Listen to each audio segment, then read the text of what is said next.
I'm Jack Powers, your host and commenter on this fella that was born Barnes on July 18th of 1895. He was born in Memphis, Tennessee. His parents were well-to-do, had an uneventful childhood as far as we know. His first sign of trouble came when he enrolled in the Mississippi State University to study agriculture in 1917. There he was a very poor student, with his highest grade being a C. He got a lot of demerits for, misbehavior and so forth at the college, and he spent most of his time there trying to work off the demerits, probably some disciplinary thing. It was during his time at this college that he met a young woman named Geneva Ramsey. He fell in love with Geneva and ended up marrying her. He fathered 2 children with Geneva and took a job as a cab driver in Memphis. He worked very long hours with little pay. He became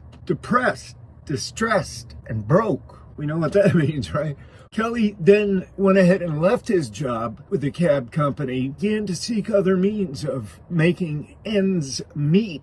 That strain proved to be too much for him. At 19, he found himself unemployed, but he was able to take up, this was a time of prohibition, 1920s. He took up with a small-time gangster and bootlegger, began to make himself a little sum of money, because, he liked to live a little bit large. Probably because of his background of coming from a fairly well-to-do family. So, known to be working in the underground, a little bit of criminality. He was arrested on a couple different occasions and decided to get out of Memphis. So he adopted the alias of George R. Kelly, probably to protect the family name, but really probably to protect himself against the word of his criminal record and arrests and so forth. By the late 1920s, he was already caught smuggling bootleg alcohol to an Indian reservation, and he was sentenced to 3 years at the Leavenworth Penitentiary in Kansas. He also served another longer sentence at the state penitentiary in New Mexico. It was for bootlegging, illegal trafficking in liquor, which was outlawed at that time by an amendment to the U.S. Constitution. He met this guy in Kansas City, a small-time bootlegger named Steve Anderson. Anderson's mistress was this woman named Catherine Thorne. She had been married 3 or 4 times already, numerous boyfriends, etc. She had come from a family of criminals and outlaws, one of those grifter-type families. They'd been arrested, everybody, for one thing or another. Her second husband had been a bootlegger who was illiterate. They found him shot to death with a typed note next to him saying he couldn't take it anymore, he couldn't live with her or without her. Go figure, thought it suspicious, but she got off. Judge overlooked it. So she and Kelly, she's the one that actually went to Fort Worth, Texas and bought George Kelly a machine gun. She wanted him to be a notorious criminal. She demanded it. And we're going to talk about, in another episode later on, these females, the women of these notorious gangsters, because a lot of these women were gangsters in their own right. We very rarely hear about them. It was the times and the places. These women were all the way out there. Many times they were as rough and tumble as it gets. And they were the force behind a lot of these other episodes of notorious gangsters. So Catherine went ahead and marketed Kelly under Machine Gun Kelly, she started calling him. She marketed him to the underground. They knew criminal persons and organizations all over the Midwest. She started introducing him and telling stories. She really had pretty good marketing approach, because she even tried to sell him souvenirs from Machine Gun Kelly. There was a little merch involved. Now, she created Machine Gun Kelly, but we'll talk about this later. He did carry this Tommy gun. A lot of notorious gangsters carried the Tommy gun, right? The Thompson submachine gun, 45 caliber with the, rotating clip.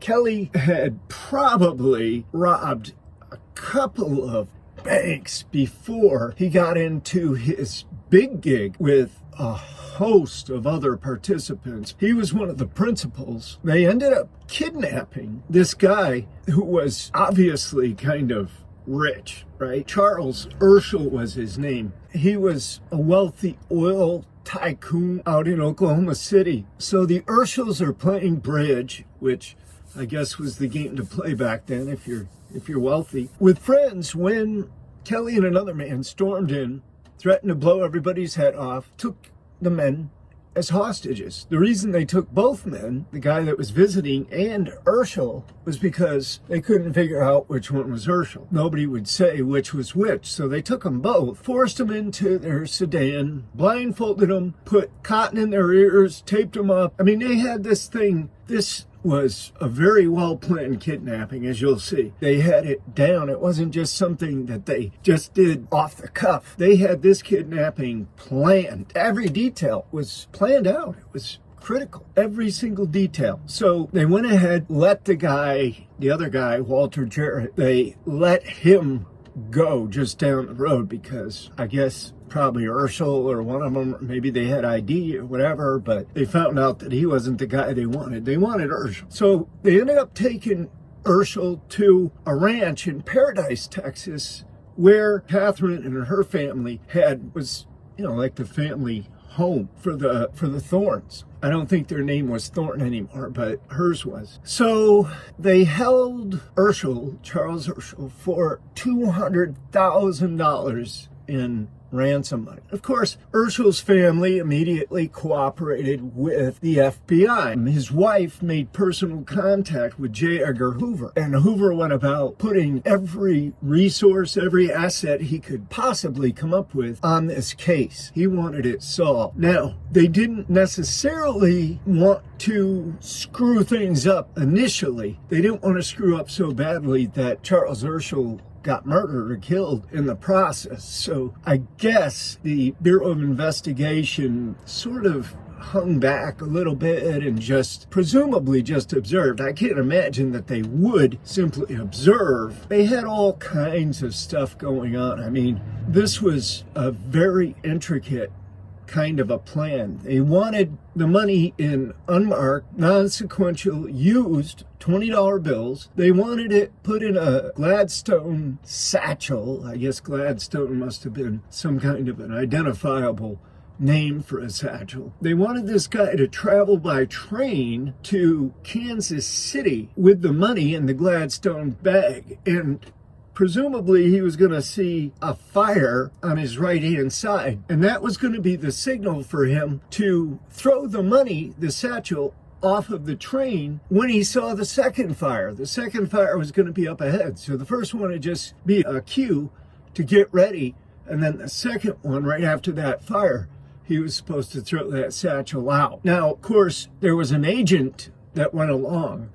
They filled the one bag with the money, which they had recorded every single serial number in there, and they filled the other bag with just old magazines and papers and stuff. There were actually two bags. I don't know what the thinking was there. I guess they thought that if somebody was going to snatch it, while on the train, that the other stuff was just a ruse, that they would go ahead and have a false one so they didn't lose the money. I think that when you're back then, $200,000 was worth the equivalent of $4.2 million in today's money.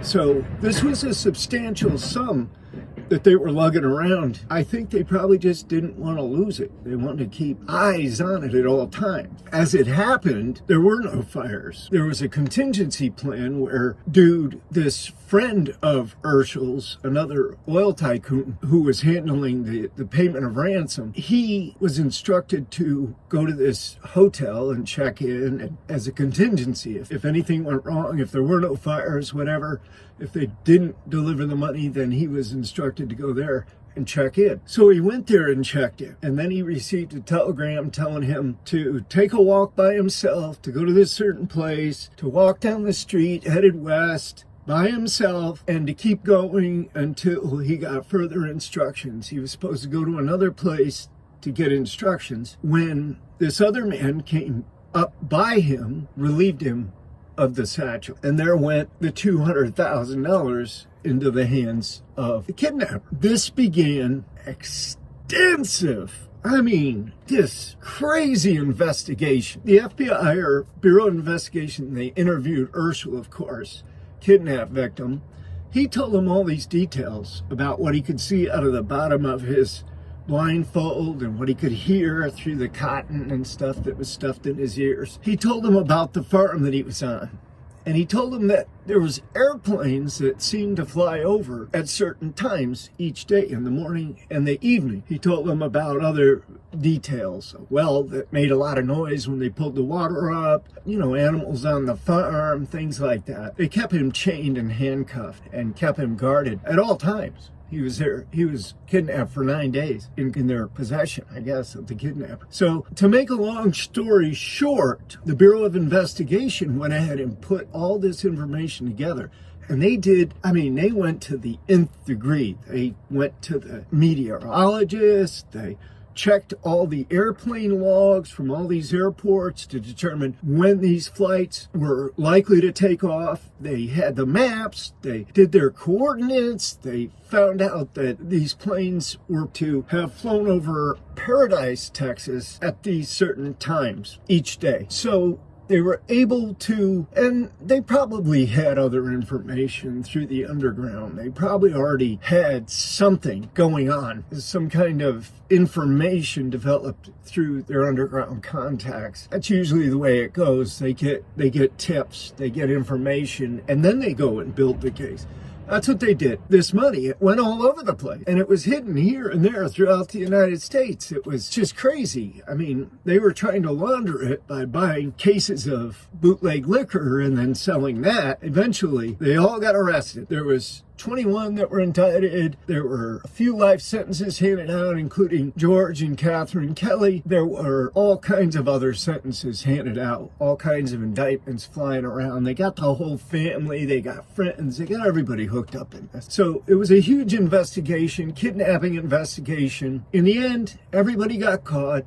Everybody went to jail. Nobody got to spend very much of the loot that they took. So it was really an exercise in futility, as most of these ill-planned, it wasn't ill-planned, it was meticulously planned, but it was ill-planned in the sense of them believing that they could actually pull this off and get away with it. There's just, especially when they started spreading that money around, I can't imagine the infighting that went on and the different things that might have occurred later on, murders and so forth, because they were a gang of cutthroats, really. So George Kelly ended up, he actually went to Alcatraz and he wrote a book out there. I know he wrote a book. We are going to return very soon with another episode of Notorious Gangsters. So be sure to tune in. My time is up. If you haven't subscribed, the foregoing content should convince you right now, beyond any doubt, to hit that subscribe button. Do it now.